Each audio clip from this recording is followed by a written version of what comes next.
نحمدہ و نصلی علی رسولہ الکریم اما بعد اعوذ باللہ من الشیطان الرجیم بسم اللہ الرحمن الرحیم قل هو اللہ احد۔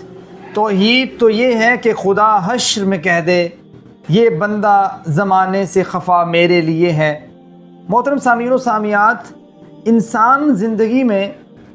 سارے نیک اعمال کر لے لیکن اگر اس کے اعمال کے اندر شرک کی غلاظت موجود ہے تو سارے کے سارے اعمال گویا زیرو سے ملٹی پلائی کر دیے جاتے ہیں۔ اور یہ میں نہیں کہہ رہا بلکہ کائنات کے رب کا قرآن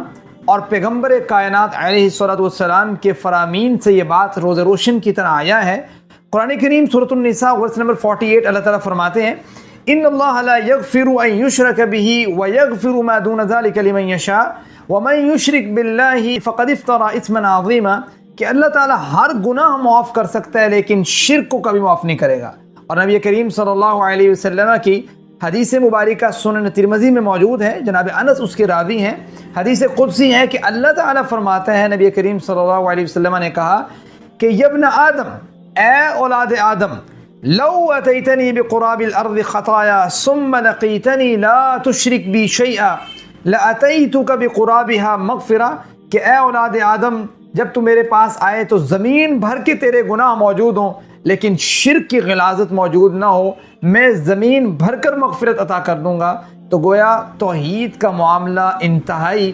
سینسیٹیو معاملہ ہے، اس کے بارے میں ایک کلمہ گو شخص کو یقیناً بہت ہی زیادہ اس قابل ہونا چاہیے کہ اس کو اس معاملات کا پتہ ہو۔ کلمہ گو شخص اگر غلطیاں کرے، جس طریقے سے مولانا حالی نے بڑے ہی احسن انداز سے اس چیز کو ایڈریس کیا تھا کہ کرے غیر گر بت کی پوجا تو کافر، جو ٹھہرائے بیٹا خدا کا تو کافر، کہے آگ کو اپنا قبلہ تو کافر، کواکب میں مانے کرشمہ تو کافر، مگر مومنوں پر کشادہ ہے راہیں، پرستش کریں شوق سے جس کی چاہیں، نبی کو جو چاہیں خدا کر دکھائیں، اماموں کا رتبہ نبی سے بڑھائیں، اور مزاروں پہ دن رات نظریں چڑھائیں، شہیدوں سے جا جا کے مانگیں دعائیں، نہ توحید میں کچھ خلل اس سے آئے، نہ اسلام بگڑے نہ ایمان جائے۔ تو توحید کے معاملے کو سمجھنا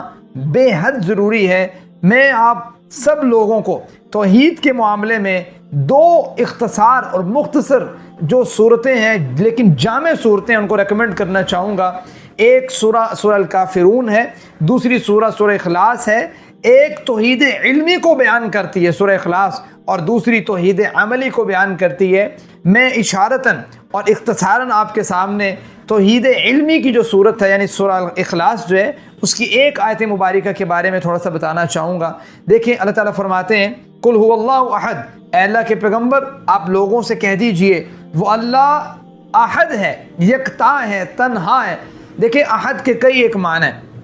ایک معنی احد کا یہ ہے کہ اللہ تعالیٰ ذات کے اعتبار سے تنہا ہے، یعنی اس کی ذات میں تعدد نہیں ہے۔ ایسا نہیں ہے کہ 1+1=God، کہ جس طریقے سے یہود نے اس بات کو بنا رکھا ہے کہ عزیر اور اللہ مل کے نظام کائنات چل رہا ہے، یا جس طریقے سے مجوسیوں نے بنا رکھا ہے کہ ایک شر کا خدا ہے ایک خیر کا خدا ہے، یہ دونوں سے کائنات چل رہی ہے۔ اللہ تعالیٰ کہتے ہیں قل هو اللہ احد، اللہ ذات کے اعتبار سے بھی یکتا ہے، اور نہ انسان یہ کہہ سکتا ہے کہ 2+1=God، جس طریقے سے تثلیث کا عقیدہ عیسائیوں کا، نہ ہندوؤں کی طرح یہ بات کہہ سکتا ہے 33 کروڑ +1 جا کے کائنات چل رہی ہے، اور نہ ہی عقیدہ وحدت الوجود اور وحدت الشہود کے بارے میں یہ بات کہہ سکتا ہے کہ اللہ ان ون یا اللہ ایز ون، کہ ہر چیز میں خدا ہے یا ہر چیز خدا کے روپ میں ہے۔ اللہ تعالیٰ کہتے ہیں اللہ is one without any one, یعنی قل هو اللہ احد، آپ کہیے کہ صرف اللہ ایک ہے، اس کے علاوہ کوئی اور الہ نہیں ہے۔ احد کا ایک اور معنی بھی ہے، جیسے احد کا ایک معنی ہے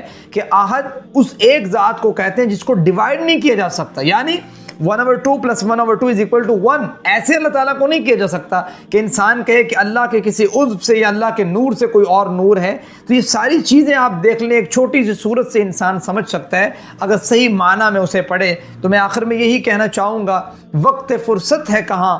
کام ابھی باقی ہے، نور توحید کا اتمام ابھی باقی ہے۔ والسلام۔